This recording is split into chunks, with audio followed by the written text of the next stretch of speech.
नमस्कार दोस्तों, स्वागत है हमारे YouTube चैनल पर। मैं आज की इस वीडियो में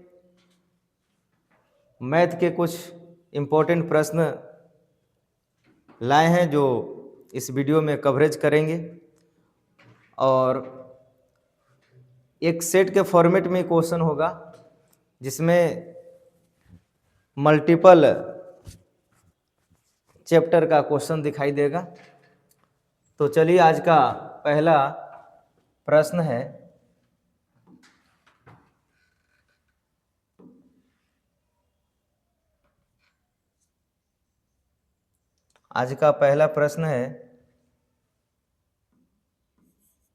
एक बोतल के मूल्य में पहले 15% की वृद्धि की जाती है और बाद में बिक्री की कमी के कारण मूल्य में 24% की कमी की जाती है। तो कहा जाता है कि बोतल के अंतिम मूल्य में निबल प्रतिशत परिवर्तन क्या है। तो ये बात समझना है कि एक बार मूल्य में वृद्धि होता है, दूसरे बार मूल्य में कमी होता है।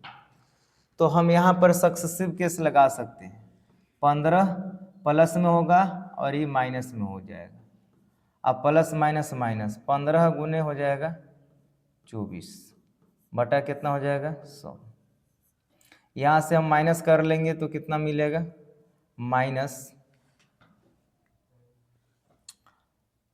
9 बचेगा। अब माइनस यहाँ हो जाएगा 24 दहा 240 और 24 बचे 120, ये हो जाएगा 0 6 3 360 मिलेगा। अब बटा कितना हो जाएगा 100 हो जाएगा। अब हम 100 हो जाएगा, ये 0 से लगा देंगे यानी कि -3.6 9 हो जाएगा। यहाँ -9 और -3.6 9 और 3 12 -12.6 इन नेगेटिव क्या सिंबल दिखाता है, ये कमी के बारे में बताता है ना। तो 12.6% के क्या दिखाई देता है, कमी दिखाई देता है। 12.6% के क्या दिखाई देता है, कमी। हम दूसरे रूप में भी बना सकते हैं कि 100 रुपया था पहले कीमत, तो बढ़ करके हो जाता है 115 रुपया। फिर देखते हैं, रेशियो मेथड का इस्तेमाल कर रहे हैं। फिर देखते हैं क्या है कि 100 रुपया का मूल्य अब दोबारा क्या है 24% की कमी हो जाता है। इसका मतलब यहाँ पर क्या हो जाएगा 26 हो जाएगा। 26 मतलब 76 हो जाएगा।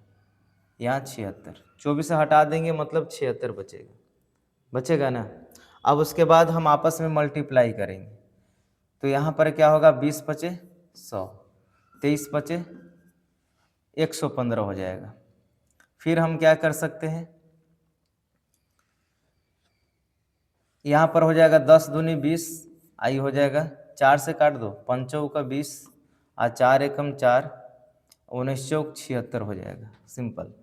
अब उसके बाद क्या है कि 100% का वैल्यू मांग रहा है, तो फिर हम क्या करेंगे, इधर हो जाएगा 500 और इधर हो जाएगा 23 दहा 230 और 23 नमा 207, ये हो जाएगा 7, ये हो जाएगा 3 और 2 2 4, ये हो जाएगा 437। अब ये देखना है कि 437 जो हुआ ये कम है, कितना कम है, तो 37 और 3 40, 6 और 3 63 है ना। 63 कम है कितना पर 500, गुने क्या हो जाएगा 100, डबल जीरो से डबल जीरो काट, 12 पचे 60, 6 पचे 30, ये क्या हो जाएगा कम गया ना है यहाँ, तो ये क्या हो जाएगा 12.6% की कमी। तो प्रश्न यहाँ आएगा कि दोनों तरीका से हम इस प्रश्न को तो बना लिए। सबसे आसान तरीका तो सक्सेसिव लगा कि हमें एक ही जगह केवल 15 और 24 का मल्टीप्लाई करना पड़ा, लेकिन ये अगर तरीका याद होगा तो क्या होता है कि जब हम खास करके हल करते हैं कहाँ, यही तरीका को अपनाते हैं कहाँ पर, वहाँ चक्रवृद्धि ब्याज में मिश्र धन के साथ रिलेशन जोड़ते हैं। फिर देखा जाए जनसंख्या वाले प्रश्न में ये बहुत इम्पोर्टेंट रोल निभाता है। तो हर जगह इसका इस्तेमाल करने से क्या हो जाएगा, समय का बचत हो जाएगा। ये कुछ पार्टिकुलर जगह पर ही लगता है, हम आगे अब बात करेंगे। Question number 2। क्वेश्चन नंबर 2 में क्या होगा, क्लियर है, बात समझ में आ रहा है। अब क्वेश्चन नंबर 2 में क्या है कि 6 कुशल श्रमिक एक कार्य को 4 दिनों में पूरा कर सकते हैं। 3 दिनों के बाद 3 और श्रमिक उनके साथ शामिल हो जाते हैं।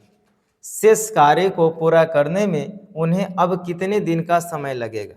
तो हमें पहले ये फाइंड करना होता है कि आखिर टोटल कितना काम था।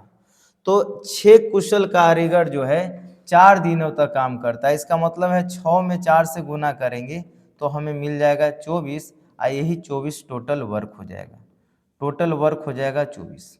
कहा है कि 3 दिन तक काम किया है, तो 6 आदमी 24 काम है, तो एक दिन में 6 काम हो रहा है। 3 दिन तक काम किया तो 6 18 काम हो चुका है। बचल कितना काम है, 6 काम। एक काम शेष बचा है, शेष काम बच गया है। 6 काम 6 यूनिट बच गया है ना, क्योंकि 18 3 दिन तो काम किया है। अब 3 श्रमिक और आ गए। पहले तो 6 श्रमिक थे, अब 3 श्रमिक और आ गए, तो 6 व 3 9 श्रमिक। अब कह रहा है कि शेष कार्य तो 6 है, तो 6 शेष कार्य है, यानी 6 यूनिट को करने के लिए अब 9 आदमी आ गया है। तो कितना लगेगा, 3 दूनी 6, 3 तिहाई 9, यानी 2/3। इतना दिन में क्या हो जाएगा, ये पूरा एकदम से काम खत्म हो जाएगा। तो इस तरह से प्रश्न को एक स्लाइड में 2 प्रश्न को क्लियर करने का प्रयास है। हम नेक्स्ट प्रश्न पर बात करेंगे। एक निश्चित धनराशि एक निश्चित अवधि के लिए 12% वार्षिक साधारण ब्याज की दर पर निवेश किया जाता है। यदि अवधि के अंत में धनराशि मूलधन का 4 गुना हो जाती है तो निवेश की अवधि क्या है। निवेश की अवधि क्या है, यानी टाइम निकालना है, हमें समय फाइंड करना है। समय बताना है कि कितना होगा। तो सबसे पहले हम कहेंगे कि एक फार्मूला होता है SI बराबर PRT बटा 100। हम SI को हम ऐसे भी लिख सकते हैं A माइनस P बराबर PRT बटा 100। बस खेल समाप्त। यही फार्मूला को हम उठा लेंगे यहाँ से। A का वैल्यू क्या है, मूलधन 4 गुना हो जाता है, मतलब मिश्र धन हो गया। मिश्र धन क्या हो गया, 4P हो जाएगा। ये पहले से P था, P। R का वैल्यू 12% दिया, टाइम निकालना है, बटा 100 हो जाएगा। यहाँ हम 4P में से P घटाएंगे तो 3P बचेगा। अब बराबर बचेगा 12P, अब T बटा क्या हो जाएगा 100। अब आराम से P से P काटेंगे, 3 चौका 12 जाएगा, आई 25 बार में कट जाएगा, यानी T बराबर हो जाएगा 25 ईयर हो जाएगा।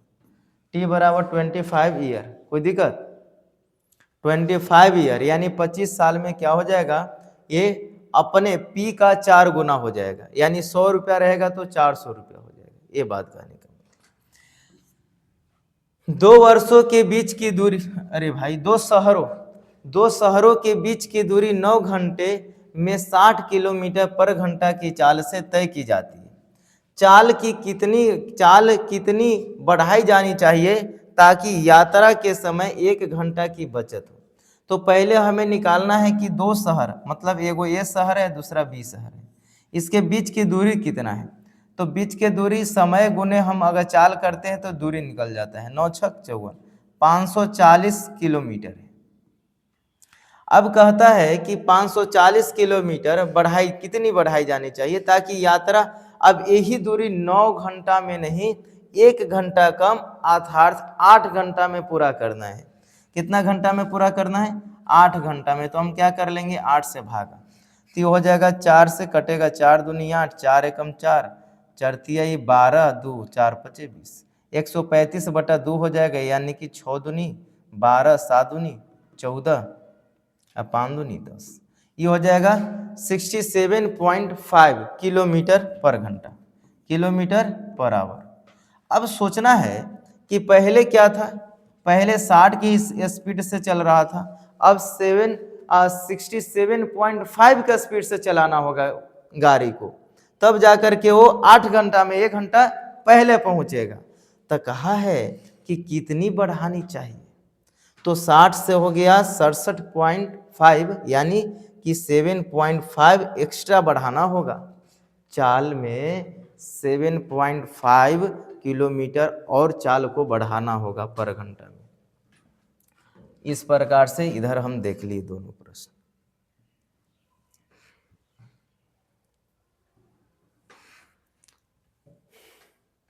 आगे देखेंगे, बोला है कि 8 लीटर की मात्रा वाले मिश्रण 1 में 80 लीटर दूध है, यानी मिश्रण 1 है, मिश्रण 2 है, इसमें 80% क्या है, दूध है, और 6 लीटर मात्रा वाले में 60% क्या है, दूध है। मिला दिया जाता है, अंतिम मिश्रण में दूध की प्रतिशत मात्रा क्या हो। अंतिम मिश्रण कितना बनेगा, 6 और 8 14, अंतिम 14 मिश्रण बनेगा। तो ये तो 14 मिश्रण है, अंतिम मिश्रण 14 लीटर, लेकिन दूध की प्रतिशत निकालना है, किसका, दूध का। तो अब सोचो कि 80% है और 8 लीटर है, कितना है, 8 लीटर, तो कितना रियल में कितना वैल्यू आएगा, 0 से 0 का 8 8 64, यानी 6.4, ये इतना लीटर दूध है। और बाकी कुछ होगा, पानी होगा या कुछ भी हो, क्वेश्चन क्लियर नहीं किया है कि और एक्स्ट्रा पानी था कि क्या था, है ना, लेकिन हम ये मानेंगे कि कुछ भी था साथ में, लेकिन 6.4 लीटर दूध निश्चित था जब ये 80% कह रहा है। इसमें देखेंगे 6 लीटर दूध है, यानी कि अब इसमें भी देख लेंगे, तो 1 0 से कट जाएगा 1 0, ये हो जाएगा 6 6 36, है ना, इतना लीटर क्या हो जाएगा, इधर हो जाएगा, उतना लीटर दूध हो जाएगा, 3.6 लीटर दूध हो जाएगा। उधर 6.3 लीटर दूध, इधर 6.4 लीटर दूध, दोनों को ऐड करेंगे तो 6 4 10 7 6 3 9 1 10, यहाँ पर क्या मिलेगा 10, कैसे, 3.6 और 6.4 दोनों को ऐड कर देंगे, कितना मिल जाएगा 10। अब हम क्या करेंगे, परसेंट निकालना है बटा गुने 100। अब ये हो जाएगा 5 दूनी 10 और 7 दूनी 14, ये हो जाएगा 500 बटा 7। अब कट नहीं रहा है, जब ना कट रहा होगा तो ऑप्शन देख लेंगे, तो ऑप्शन हमारा यही है सी, 500 बटा 7, 500 बटा 7, यही जो है कि अंतिम प्रतिशत निकल के आ रहा है। आगे देखते हैं, एक गहना 3 बार बेचा गया और कुल मिलाकर इसके मूल्य में 80% की वृद्धि हुई, यानी कि कहा जाए कि अगर गहना 100 रुपया में खरीदा गया था तो अब मूल्य बढ़कर के 180 रुपया हो गया। कैसे, 3 बार बेचने के बावजूद, एक बार बेचा गया, फिर बेचा गया, फिर लाभ ले ले करके बेचा जा रहा है। क्लियर यहां तक। अब देखते हैं इसमें पहला विक्रेता, दूसरा विक्रेता और तीसरा, मतलब एगो ए होगा, एक बी हो जाएगा, एक सी हो जाएगा। ये 100 रुपया में खरीदा होगा, तो ये कितना में बेच रहा है, 120 में बेच रहा है। क्यों, क्योंकि 20% का लाभ है, तो 100 का अगर 120 निकालेंगे तो 100 पर अगर निकालेंगे तो 120 रुपया हो जाएगा लाभ। अभी क्या किया है कि खरीद लिया 120 रुपये में, लेकिन ये बेचा कितना में, तो 120 का करेंगे कितना परसेंट पर बेच रहा है, 120 का 25%, 125 बटा 100। ये थोड़ा सा फास्ट कर रहे हैं यहाँ पर, ये हो जाएगा 6 दूनी 12, 5 दूनी 10, 5 से कटेगा 5 दूनी 10, 25 25 6 का 150, 150 क्या मिलेगा यहाँ। अब 150 रुपया में क्या किया, बेच दिया 30% फायदा लेके, तो अभी खरीद लिया होगा 150 रुपया में, यही बात है ना, 150 रुपया में खरीद लिया होगा। तो कह रहा है कि बताओ लाभ कितना अर्जित करता है, तो अच्छा ये खरीदा है, लेकिन इसको अब बेचना कितना में है, इसको बेचना कितना में है, 180 में बेचना है। क्यों, क्योंकि लास्ट में 100 से कितना हुआ है, हाँ, तो इसको फायदा कितना होगा यही पूछ रहा है, इसको फायदा कितना होगा, रुपया में तो 30 रुपया होगा, परसेंट में कितना हो जाएगा, हमें परसेंट में निकालना है, गुने कितना हो जाएगा 100, 1 0 से 1 0 3 5 15 और 20 5 100, हमें 20% का क्या मिलेगा, इंक्रीजमेंट दिखाई देगा, यानी लाभ होगा, किसके लिए, तीसरे के लिए। ऐसे प्रश्न बनाते हैं, इसमें ना कोई शब्द लिखे हैं, खाली लेटरे दिखाई दे रहा है। एक होता है ना कुछ लैंग्वेज लंबा चौड़ा, टाइम बर्बादी, है ना, ऐसे प्रश्न को बनाना होगा। जब तक ऐसे प्रश्न को नहीं बनाएगा ना, तब तक नहीं समझ सकता है कि हम क्वेश्चन बढ़िया से डील करके एग्जाम में आ जाएंगे। सिंपल बात है। आगे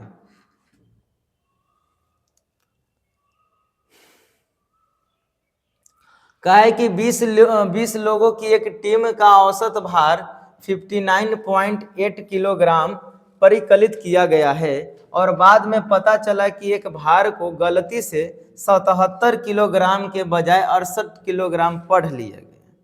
तब बात होता है कि हम जितना पढ़ते हैं उतना ही लिखा जाता है। तो हुआ क्या, सही औसत भार क्या है, तो सही तो नहीं है क्योंकि पढ़ लिए थे गलत, गलत पर औसत निकल गया था। तो अब क्या है, देखो 67 था लिखा, मतलब 67 था काउंट करना, लेकिन काउंट कितना किया गया, 68। इसका मतलब है कि जो दिया है वैल्यू वो औसत कम दिया होगा। अब इससे बढ़ना होगा, है ना, इससे क्या होगा, बढ़ना होगा। लेकिन ऑप्शन भी तो सब बढ़ा के रखा है, ऑप्शन भी कहाँ पीछे रखा है, सब बढ़ा ले। अब कितना बढ़ा है वो चीज को हम ध्यान में रखेंगे, है ना। चलो हम करेंगे कि 20 लोग हैं, 150 इतना है, तो टोटल योग कितना हो जाएगा 59.8 बटा 10। ई जीरो से ई जीरो कट जाएगा। 8 दूनी 16 के 86 लेख, 9 दूनी 18 एक 19 की 89 लेख, 5 दूनी 10 है 11। कितना हो गया बाबू, 1196 टोटल योग। लेकिन टोटल योग और बढ़ेगा, देखो 68 लिखा है ना, कितना कम लिखा था, तो 2 इधर और 7, 9 कम लिखा था ना, हमें 9 ज्यादा करना पड़ेगा इसमें, है ना। 9 कम लिख दिया था गलती से, 9 6 15 की 5 हासिल 1 10, 9 1 10 का हासिल 1 11 1 12। अभी टोटल 1205 ये शुद्ध था, ये शुद्ध द्रव्यमान था। अब एकरा पर औसत निकालेंगे तो 20 लोग हैं ना, तो 20 से भाग लगा देंगे। अब क्या हो जाएगा, हम इसको क्या करेंगे कि इसको हम 2 से गुना करेंगे, 2 से नहीं, ये 0 है ना 5, 5 से गुना करेंगे ऊपर या 5 से गुना करेंगे नीचे, तो गुना कर लो 5 से, तो 5 से करेंगे तो ये 100 बचेगा, क्या मिलेगा 100, 5 5 25 की 5 2 तो ये 25 हो जाएगा, आप 12 5 60 हो जाएगा। आराम से ही हटा लेंगे तो 60.25। ये करना बड़ी आसान होता है। हम 20 को 100 बना दिए, और देखो हमें कितना आसान से आंसर पर पहुंच गए। यदि हम यहीं से भाग लगाना शुरू कर देते, 5 से काट छाट करते, तो मामला गड़बड़ हो जाता है, टाइम ज़्यादा लग जाता है। आंसर तो सही मिलता ही, लेकिन टाइम ज़्यादा लग जाता है। तो ऐसे प्रश्न को बनाएंगे और समय को बचाएंगे। आगे बढ़ते हैं। एक कार्य को 20 दिनों में पूरा कर सकता है और भी उसी कार्य को 15 दिनों में पूरा कर सकता है ना। बी ने 9 दिन तक काम किया और फिर काम छोड़ दिया। पूरे काम को बचे हुए काम को या शेष काम कहें तो कार्य को एक को अकेले कितने दिनों का समय लगेगा। तो सबसे पहले हम सोचेंगे कि ये है या ये बी है। ये 20 दिन में करता है, ऐसे 20 दिन लिख देंगे। ये 15 दिन में करता है, ये 15 दिन लिख देंगे। दोनों का एफिशिएंसी निकालेंगे तो टोटल पहले निकाल लेंगे, तो एलसीएम ले लेंगे तो 60 बन जाएगा। 20 3 60, 15 4 60। अब हम क्या करेंगे, कहा है कि बी ने 9 दिन तक किया, तो एक दिन में 4 यूनिट काम कर रहा है, मानते हैं कि यूनिट है। एक दिन में 4 यूनिट, तो 9 दिन में 9 4 36 यूनिट, यानी 36 यूनिट काम खत्म हो गया 9 दिन के लिए। 6 4 10, ये हो जाएगा 5 3 2 5, 24 काम बच रहा है, यही शेष काम बचा हुआ काम।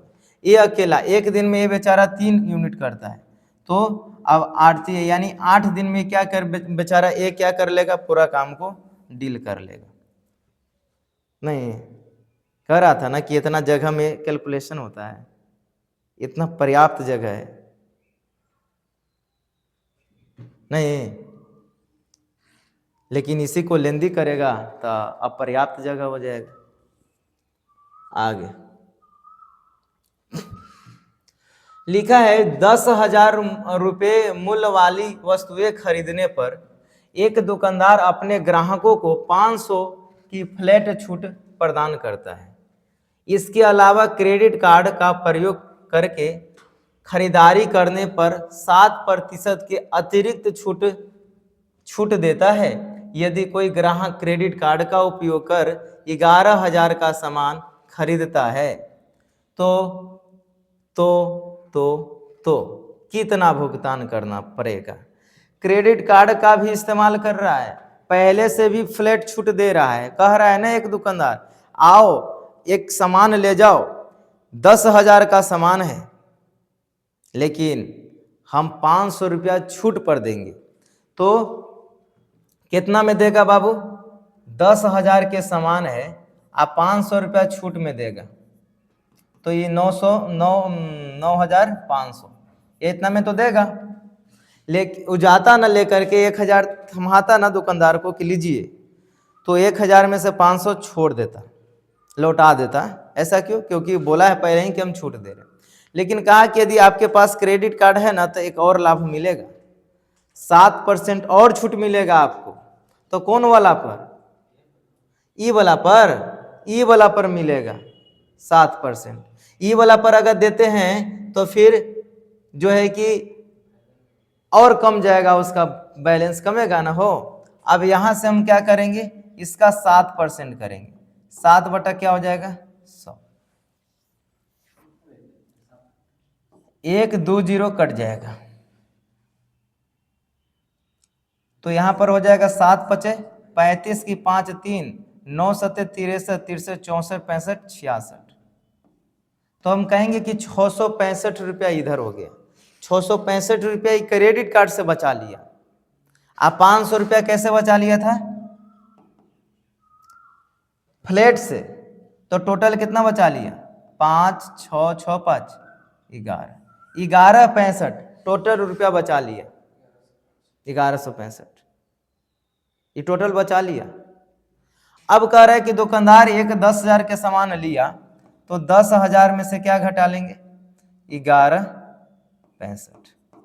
अब ये हो जाएगा 5 5 10, ये हो जाएगा 3 6 3 9, ये हो जाएगा 3 9 8 1 9, ये हो जाएगा 8 1 9, 88 रुपया देना होगा। अब इतने ही पैसा देना होगा किसको? दुकानदार को। 1,000 के सामान लेगा ना, तब 1,000 नहीं देने की जरूरत है, अब उसको देने की जरूरत है महज 8835 रुपये। कितना देने की जरूरत है? 8835 रुपये।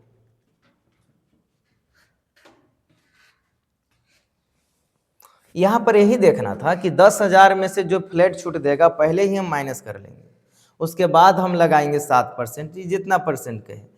सीखने का मतलब यह होता है कि हम एक प्रश्न को देख लिए और उस प्रश्न के सीख करके इस तरह से प्रश्न जो आएगा उसको बनाने का प्रयास करना। ये छोटा आसान प्रश्न नहीं है, 1 2 3 4 5 लैंग्वेज में जब एग्जामिनर के प्रश्न बनता है, यही वाला प्रश्न बना तो एकदम लगेगा कि कितना टफ प्रश्न पूछ रहा है। टफ क्या है, ये 30 में तो हल हो गया। चलो आगे देखते हैं। धारा की विपरीत दिशा में 144 किलोमीटर की दूरी तय करने के लिए एक नाविक को 12 घंटे समय लगते हैं, जबकि धारा की दिशा में उतनी ही दूरी तय करने में केवल 9 घंटे लगते हैं। धारा की चाल निकालें। मतलब x प्लस y यदि हम निकालें, x का मतलब होता है नाव की चाल, y मतलब धारा की चाल। जब हम ये जा रहे हैं कहने धारा की ओर, हम धारा की ओर जा रहे हैं तो x प्लस y हो जाएगा, और हम धारा के विपरीत जाएंगे तो x माइनस क्या हो जाएगा y। अब ऐसे हम सिंबल दे दिए। अब हम जा रहे हैं, अब पहले तो डेटा दिया है कि धारा के विपरीत 12 किलोमीटर 144 किलोमीटर दूरी तय करने में 12 घंटा। चाल क्या होगा इसका चाल क्या होगा? तो हम 12 में भाग लगा देंगे 144 से, यानी 12 किलोमीटर पर घंटा। चाल हो गया। कैसे निकाले? तो 12 से काट देंगे 144। अब हम मानते हैं कि आप लोग ये सब समझ रहे होंगे। यहां से क्या है, 12 से हम काट दिए तो 12 किलोमीटर पर घंटा हो गया। अब हम इसको देखेंगे, ये चाल जब वो धारा के साथ बह रहा है तो इसका चाल, दूरी तो इतना ही है, दूरी में कोई बदलाव का हुआ है नहीं, 144 है। अभी 9 घंटा में पार करता है, तो 9 से भाग लगा लो, तो 9 1 4 4 8 1 9 कट जाएगा, सिंपल कट जाएगा। 9 का विभाज्यता रूल फॉलो कर रहा है, 9 1 9, 9 6 54, सिंपल 16 हो गया। इतना करने आना चाहिए, है ना। अब यहां से सोचो, हमें क्या क्या धारा की चाल निकालना, मतलब y का वैल्यू निकालना है। क्या चीज का वैल्यू निकालना है? y का।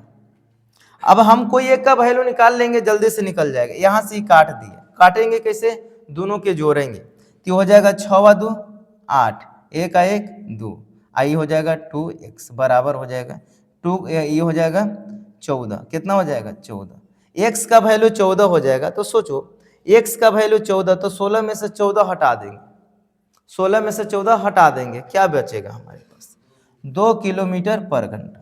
तो ऐसे बना लेते हैं, तब पता चलेगा कि हम आएंगे तो सब प्रश्न डील करके आएंगे। एग्जामिनर का प्रश्न कैसा होता है, प्रश्न कुछ टफ होता है, कुछ इजी होता है, कुछ होता है।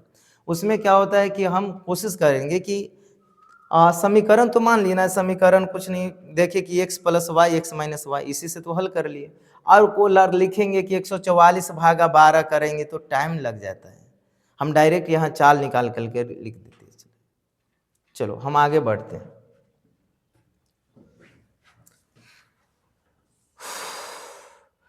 अब यहाँ पर प्रश्न है 144 और 336 का सॉरी 148 448 क्या है, 448 है भाई। 448 और 336 का HCF 48 और 36 के HCF का कितना गुना है। तो सबसे पहले कि हम दोनों का HCF निकाल, अरे भाई इतना का HCF, हाँ दोनों का HCF निकालेंगे। तो क्या बचपन वाला तरीका से नहीं, बचपन वाला तरीका लद गया, वो एक झूठा तरीका होता है, ऐसे ऐसे बना वो कहूँ काम में नहीं आ रहा है, वो सब फार्मूला तहाक काम नहीं आ रहा है। मतलब रेशियो एक ऐसा साधन अभी है कॉम्पिटिटिव क्वेश्चन डील करने में, एक ऐसा हथियार है रेशियो जो मिनट के अंदर यानी 30-40 सेकेंड में डील करवा देता है। लेकिन अभी तक कोई रेशियो छुड़ा करके अगर कोई भी ऑप्शन उठाते, एक विभाज्यता नियम, वो क्या करता है, वो भी सेकेंडों में आंसर दिला देता है। विभाज्यता नियम, रेशियो मेथड, और एक कह सकते हैं कुछ फार्मूला कहीं पर कार्य कर जाता है तो कर जाता है। अब यहाँ पर देखते हैं कि यहाँ क्या है कि हम दोनों का अंतर लेंगे। हालांकि बात बताए होंगे कि अंतर जो होता है वही HCF होता है। अंतर ले लो बाबू, तो ये हो जाएगा 6 × 2 = 8, ये हो जाएगा 1, ये हो जाएगा 1, 112 हो जाएगा।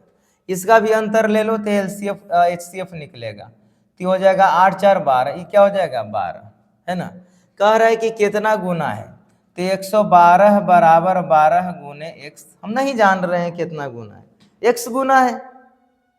अब हम रखेंगे 112 12/12 = x, 6 दूनी 12, 4 से काट लो, 1 के दूरी, 4 × 3 = 12, 4 दूनी 8, 3, 8 × 4 = 32, ये हो जाएगा 28/3।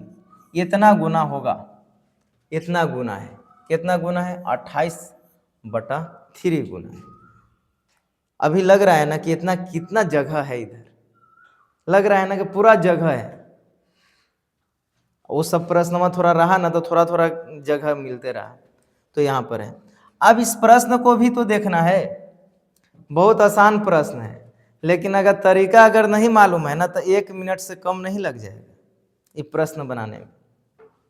क्या करेंगे, 17/25 को बाहर करके 10 ऐसे लिखा जा सकता है, 25/10 लिखा जा सकता है। अब हम 17/25 को 100 के फॉर्मेट में करना होगा तो हमें 4 से मल्टीप्लाई करना होगा, तब 25 × 4 = 100, ये 100 हो गया, एगो और 100 ऊपरे भी तो 4 से गुना करेंगे, 17 × 4 = 68 बटा कितना हो जाएगा 1 पर 3 जीरो। अब बैठाने के लिए सीखो, 8 1 अंक, 2 अंक, 3 अंक, जितना जीरो रहेगा उतना पर बैठा देंगे जीरो, तो हमारा प्रश्न का आंसर हो जाएगा 0.068। क्या लग रहा है, ऐसे भाग लगाएंगे 125 में 7 से नहीं लगाना, वैसे जीरो बनाना है, जीरो। अभी कुछ देर पहले हम जीरो लगा करके एक प्रश्न का आंसर दिए थे। ये सब छोटा छोटा चीजें हैं, लेकिन सिलेक्शन और रिजल्ट लाने में बहुत कारगर होगा। कोशिश करना है, आगे बढ़ते हैं।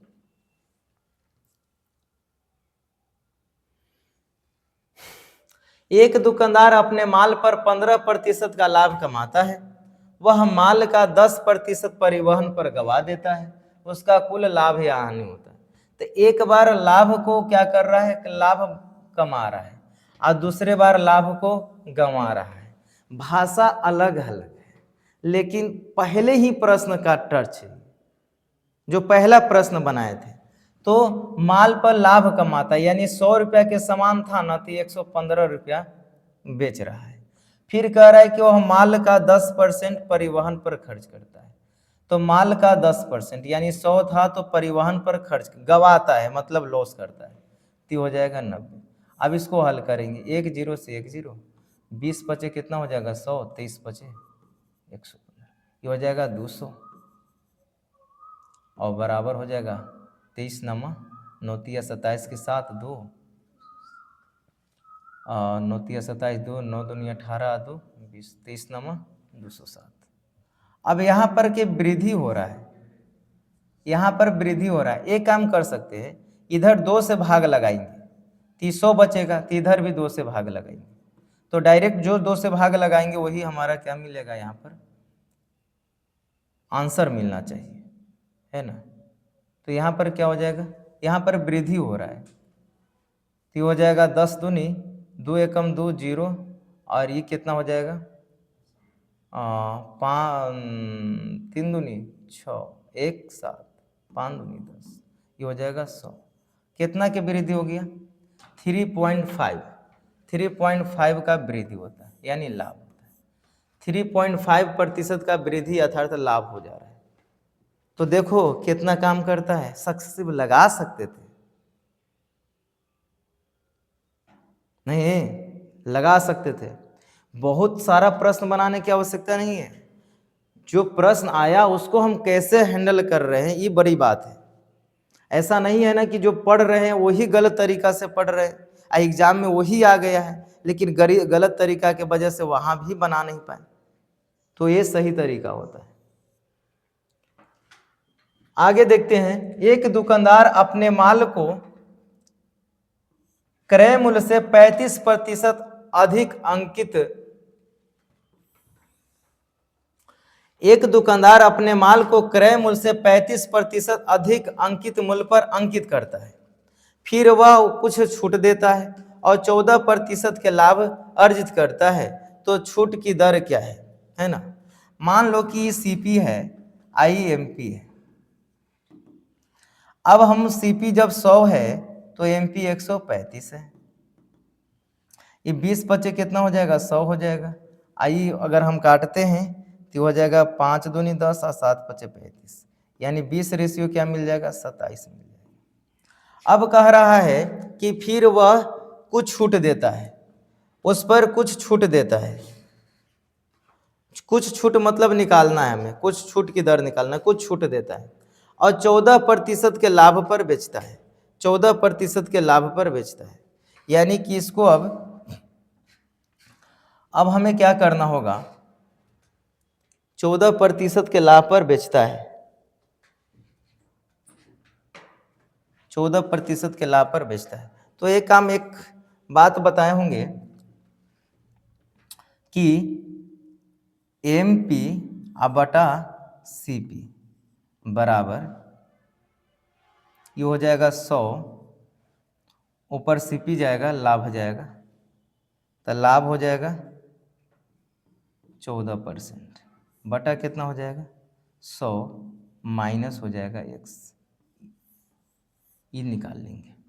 ये हो जाएगा एमपी कितना है, एमपी कितना है, तो यहाँ होगा 27, अब बटा कितना हो जाएगा 20 बराबर हो जाएगा 114 बटा कितना हो जाएगा 100 माइनस x।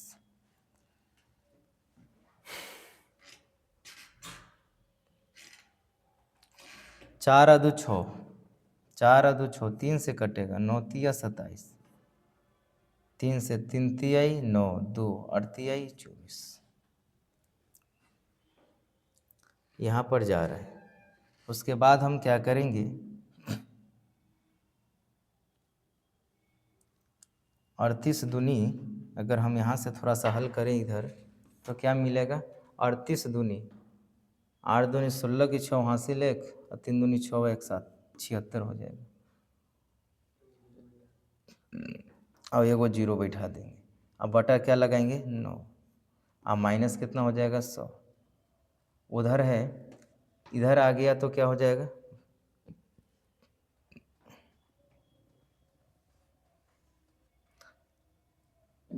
बराबर हो जाएगा 9 100 माइनस एक्स, ये हो जाएगा 100 माइनस एक्स बराबर हो जाएगा 760 बटा 9 हो जाएगा। अब हम क्या करेंगे, इसको भाग लगा देंगे, 9 से भाग लगाएंगे तो कितना बार में जाएगा 9 पचे 45, 9 छक 54, 9 सते 63, 9 अठे 72, 8 बार में जा रहा है, 9 अठे 72, फिर कितना बचा 4, 9 चौका 36, 9 चौका 36, फिर 4 बच रहा है ना, फिर क्या बच रहा है 4। अब यहाँ से ई इधर आएगा, 100 माइनस क्या हो जाएगा 84.4 बराबर क्या हो जाएगा x, हमें यही x का वैल्यू, अभी 4 है ना, 4 है तो 6 आएगा, है ना।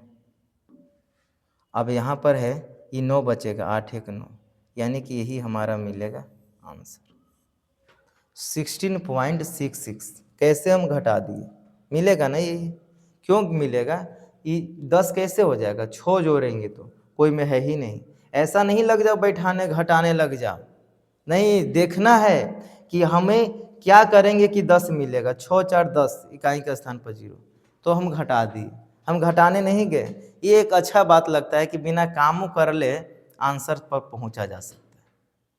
तो यहाँ पर हम अभी देखे हैं कि इस फार्मूला को अगर बढ़िया से याद रख लिया जाए ना, तो थोड़ा सा माइंड प्रेशर भी अगर तनाव में रहे तो प्रश्न के बनाया जा सकता है। हमने देखा कि एमपी, अच्छा याद कैसे रखना है, एमपी बटा सीपी, ठीक है ना, एमपी के सीधे बात करेंगे ना तो 100 प्लस लाभ करेंगे, हानि होगा तो 100 माइनस हानि, लेकिन सीपी नीचे है तो नीचे छूट वाला होना चाहिए, 100 माइनस एक्स, एक्स जो छूट हो, ये लेकिन यहाँ प्लस नहीं होता, हमेशा छूट माइनस में रहेगा यहाँ पर, यहाँ पर प्लस माइनस होगा, लाभ होगा तो प्लस नहीं तो माइनस। तो बहुत भारी नहीं था, यहाँ पर से हल कर दिए, इधर से लगा दिए, आंसर आ गया। हम आगे बढ़ते हैं।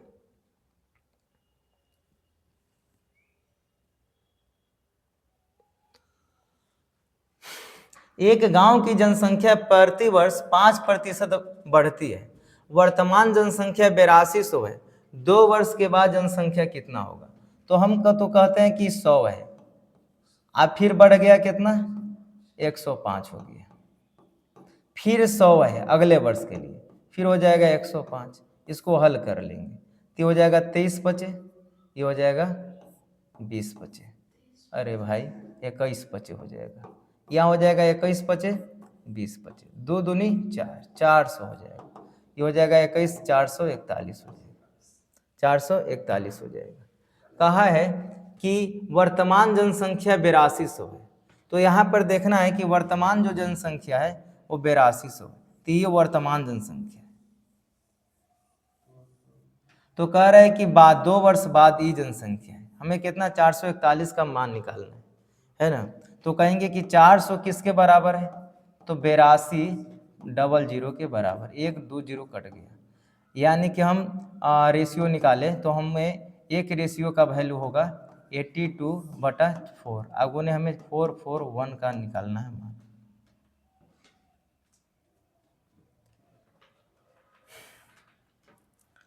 हमें क्या निकालना है 82,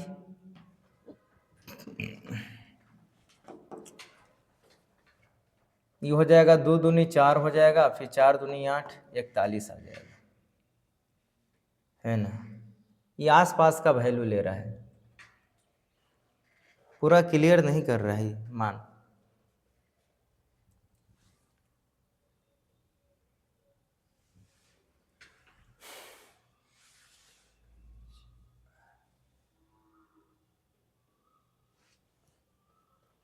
यहाँ से देखेंगे तो फिर क्या होगा 2 दूनी 4 और 20 दूनी 40, 2 पचे 10, अब गुने हो जाएगा 441, यहाँ से गुना कर लो बाबू, ये हो जाएगा, हम हल कर लेंगे तो यहाँ पर गुना करेंगे तो कैसे गुना कर सकते हैं, हाँ 44 2 से गुना करेंगे तो 2 हो जाएगा, 4 दूनी 8 हो जाएगा, 4 दूनी 8 हो जाएगा, 1 0 2 0 हो जाएगा। फिर हो जाएगा 5 से गुना, 2 0 बैठा दिए, ठीक है। फिर 0 से हल करेंगे तो कोई फर्क नहीं पड़ेगा। फिर 5 से गुना करेंगे, 5 एकम 5, फिर 5 0 हो जाएगा। 5 से गुना कर रहे हैं ना, 5 एकम 5, पंचों को 20 की सुना 2, पंचों को 20 है 2 22, ये हो जाएगा कितना 5 हो जाएगा, ये 0 हो जाएगा, 2 और 2 4 हो जाएगा, 8 10 की सुना 80 लेकर 8 है 9 हो जाएगा। आई पॉइंट कहाँ बैठेगा, यहाँ बैठेगा 90 40। हाँ इस प्रश्न का आंसर हो जाएगा 90 40। तो कभी कभी क्या करता है कि आसपास के वैल्यू दे देता है, आसपास के वैल्यू थोड़ा सा प्रश्न कठिन हो जाता है।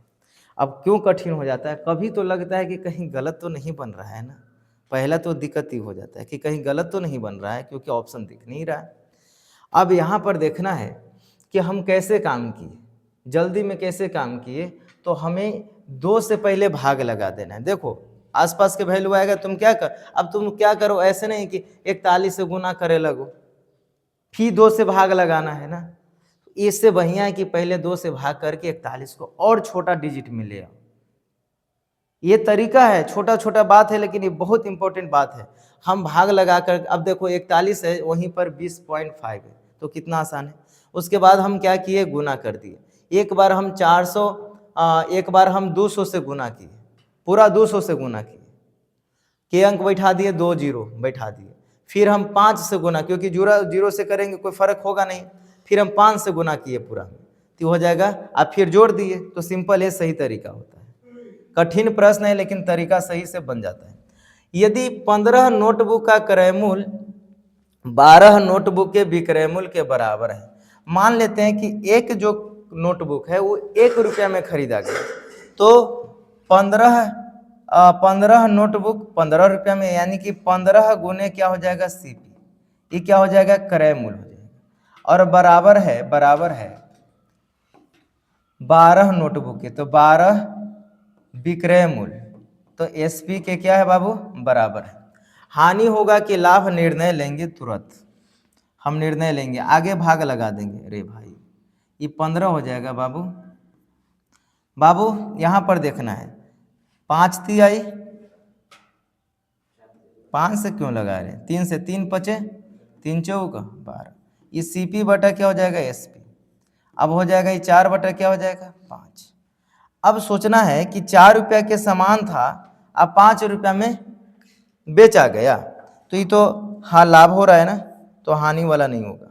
अब यहाँ देखना, एक का लाभ है कितना पर 40, 4 पर गुने 100, गुने क्या हो जाएगा 100, 2500 का 100। यहाँ पर हमें 25% का गेन मिलेगा, मतलब बढ़ गया, वृद्धि हो गया। तो बताओ ऐसे बनाएंगे क्या? अच्छा प्रश्न है, बहुत बेहतर प्रश्न है, खाली इसको रीड करने की ज़रूरत है, स्पीड बढ़ाने की ज़रूरत है। इतना आसान वो प्रश्न नहीं है कि हम इन्हें उन्हें कर लेंगे या बन जाएगा। एक प्रश्न अभी जो मिला है वह पॉइंट वाला छोड़ करके वैल्यू देने की आवश्यकता पड़ा है। चलो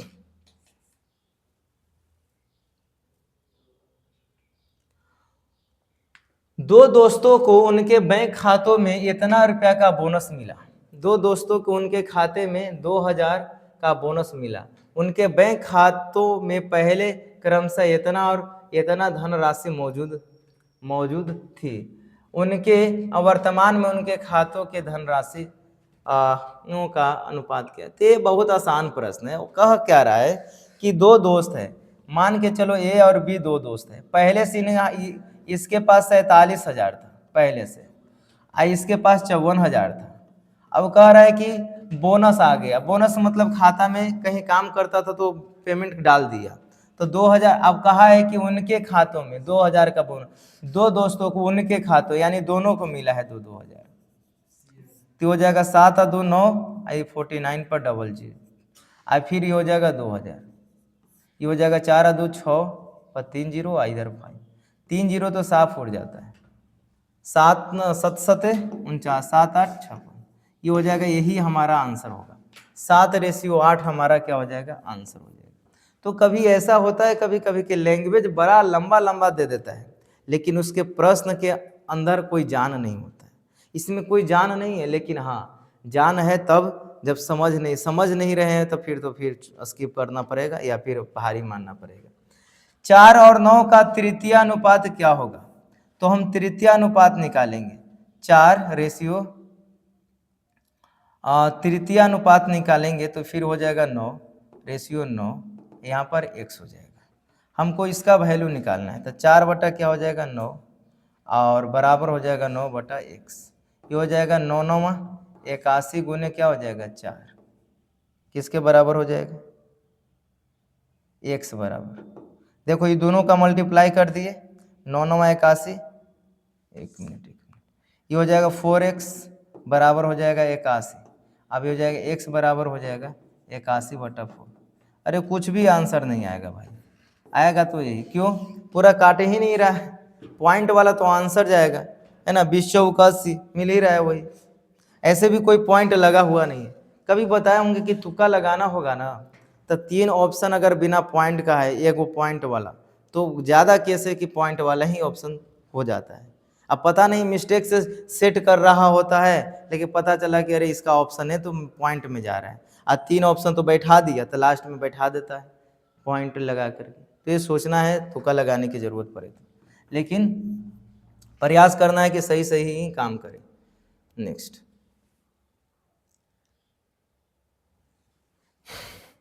कहा है कि दो संख्याओं के महत्तम समअपवर्तक HCF और लघुत्तम समअपवर्तक क्रमशः 5 और 210 है।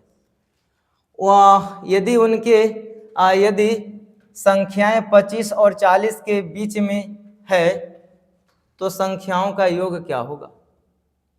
अच्छा, कोई संख्या है जो 25 और 40 के बीच में, तो कह रहा है कि उनके संख्याओं का योग क्या होगा। देखो यहां बोला है कि HCF और ये दिया है 5, LCM ये क्या दिया है 210।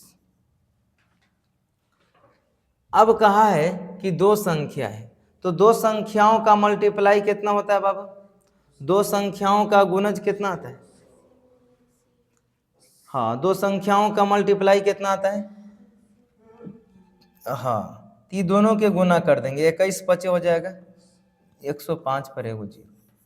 अब कोशिश करना है कि हम कोई ऐसा दो संख्या उठाए जो गुना करे ना, गुना करे तो क्या दे दे 10 50, और जोड़े तो क्या दे दे ये बाबू साहेब में से कोई। बोलो, इकाई के स्थान पर 0 आ रहे हैं 5 वाला। अच्छा एक और दिया है कि इसके बीच में ही संख्या ढूंढो, तब 25 के बाद हम 30 जाते हैं, एक 30 के बाद 35 जाते हैं, क्योंकि तबे 0 मिल सकता है। तो 30 आप 35 जाते हैं, तो 35 दिया कितना हो जाएगा 105। हाँ, अब वहीं गया लगता है। 30 आप 35 ले रहे जो 25 और 40 के बीच में, और कोई बन नहीं रहा है। सच पूछो तो 25 को छोड़ना है बीच में कह रहा है, 40 को छोड़ना है बीच में कह रहा है। अब 5 0 लेना है इकाई के स्थान पर, हाँ बन सकता है 42। मतलब ये वाला केस में 0 आ जाएगा, कौन वाला में?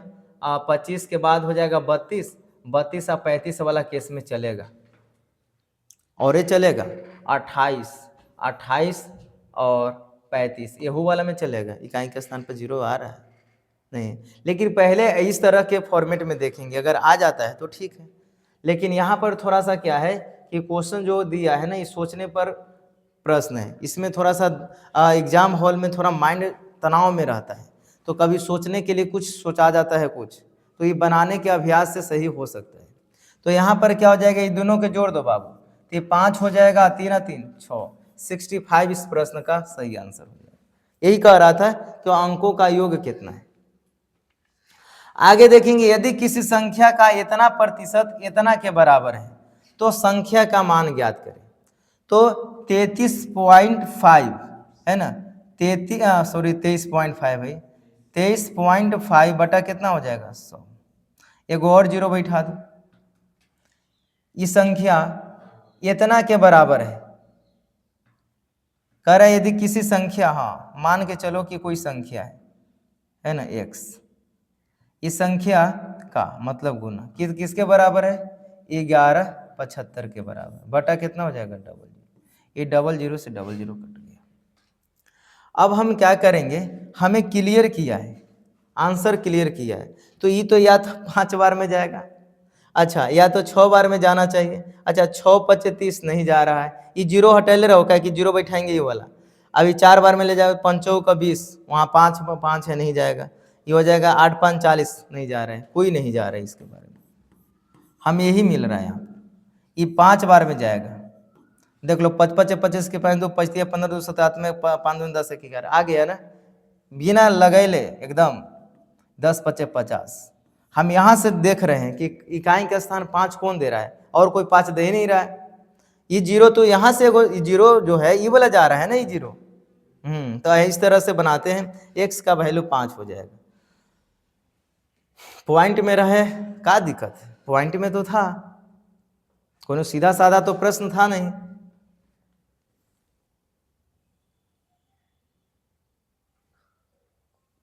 निम्नलिखित में से कौन सी संख्या 36 से विभाज्य है?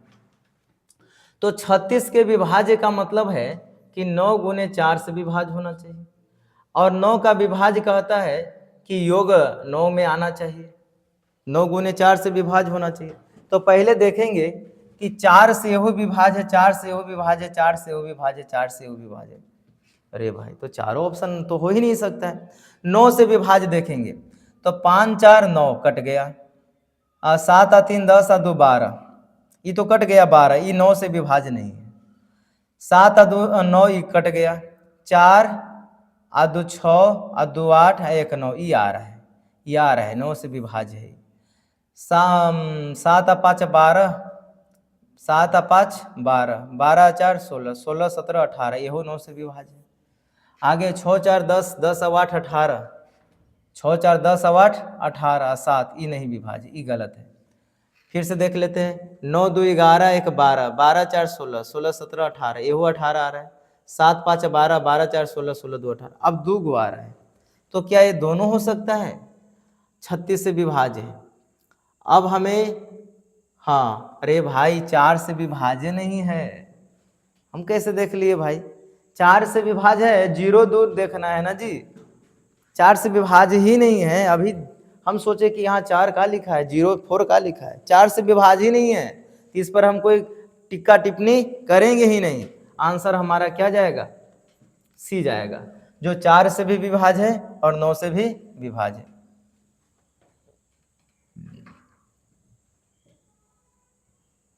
अब हम देखेंगे संख्या इतना निम्नलिखित में से किससे विभाज्य नहीं।